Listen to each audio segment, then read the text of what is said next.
تاکہ مرنے کے بعد جو ہمیشہ ہمیشہ کی زندگی ہے وہ کامیاب ہو جائے اور وہاں کسی کو ذلت و رسوائی اٹھانی نہ پڑے، ناکامی اور پریشانی کا سامنا کرنا نہ پڑے، اس کی تیاری کرنا، یہ مقصد ہے زندگی کا۔ اور زندگی ہے 60-70 برس کی، اور اس میں یہ مقصد کو پورا کرنا ہے۔ ان 60-70 برسوں میں بھی شروع کے 15 سال شعور اور عقل کی کمی کی وجہ سے درگزر کر دیے گئے، اور آدمی کچھ کر بھی نہیں سکتا اپنے اختیار اور ارادے سے۔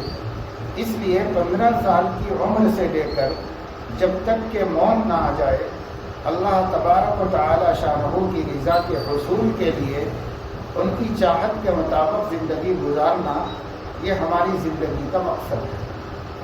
جس اللہ کے بندے کو، اللہ کی بندی کو اس دنیا میں یہ نصیب ہو گیا تو موت کے بعد کی ہمیشہ کی زندگی کامیاب ہو جائے گی، اور اگر یہ نہیں کر سکے تو موت کے بعد اللہ کی گرفت اور اس کی پکڑ میں آ جاتے ہیں، اور اللہ تبارک و تعالی شانہ کو جواب دینا ہوتا ہے کہ کیوں اس نے دنیا کی زندگی میں آخرت کی فکر نہیں کی۔ اس کا جواب دینا ہوتا ہے، جواب دینے کی کوئی صورت نہیں ہے، اس لیے پھر اللہ کے عذاب میں جانا ہوتا ہے۔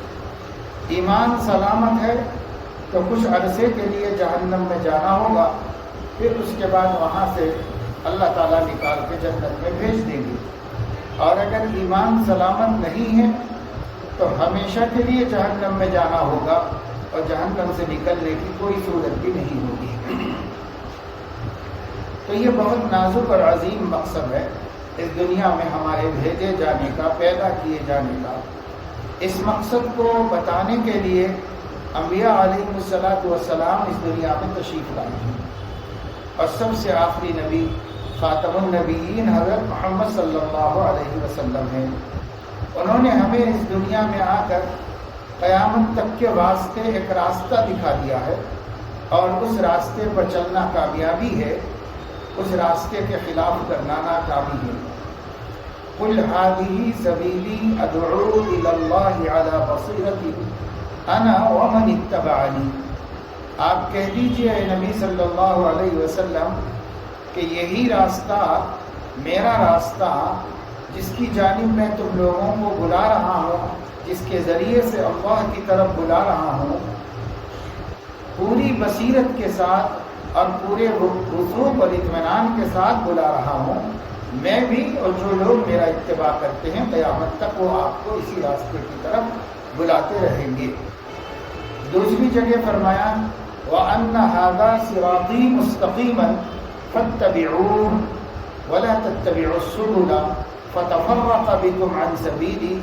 اور دیکھو یہ میرا راستہ ہی صراط مستقیم ہے، تم اسی پر چلو، اسی کو فالو کرو، اور کسی اور راستے کو مت اختیار کرو، کیونکہ اگر کرو گے تو سیدھے راستے سے ہٹ جاؤ گے اور اللہ سے بھٹک جاؤ گے۔